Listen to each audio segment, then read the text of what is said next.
कराची खां मूंखे ख़बरूं त आसफा भुट्टो ज़रदारी सां बरतानवी हाई कमिश्नर जीन मेरठ जी मुलाक़ात थी आहे। अवां ॿुधो त मुलाक़ात में मुख़्तलिफ़ मामलनि ते ख़्यालनि जी ॾेवट कई वई। बिलावल हाउस में बरतानवी high commissioner Jane Marriott Aseefa Bhutto Zardari ऐं फरियाद टालपुर सां मुलाक़ात कई आहे। मुलाक़ात में ॿितरफ़नि लाॻापनि खे हथी वठाइण ऐं गॾियल दिलचस्पी जे मामलनि ते ख़्यालनि जी ॾेवट कई वई आहे। बरतानवी हाई कमिश्नर सां गॾु डिप्टी हाई कमिश्नर सारा मुनी ऐं डिप्टी पॉलिटिकल काउंसलर मार्क बेली गॾु हुआ। इन हवाले सां लाइन ते मौजूद आहे सुभान खोसो। जी सुभान, तफ़सील ॾिजो।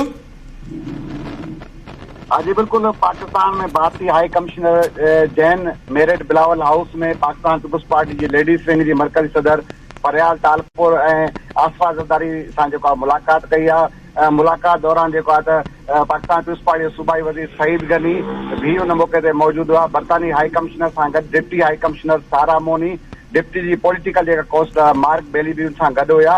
उन मौके ते मुलाक़ात में ॿिन्ही तरफ़नि जे लाॻापनि ते हथी वठण सां गॾु गॾियल दिलचस्पी जे मामलनि ते ख़्यालनि जी ॾेवट थी आहे। उन में सूबाई वज़ीर आहिनि, एरीगेशन जा जाम ख़ान शोरो, उहे भी इन मुलाक़ात में मौजूद हुआ। जी, वॾी महिरबानी अपडेट करण लाइ सुभान खोसो।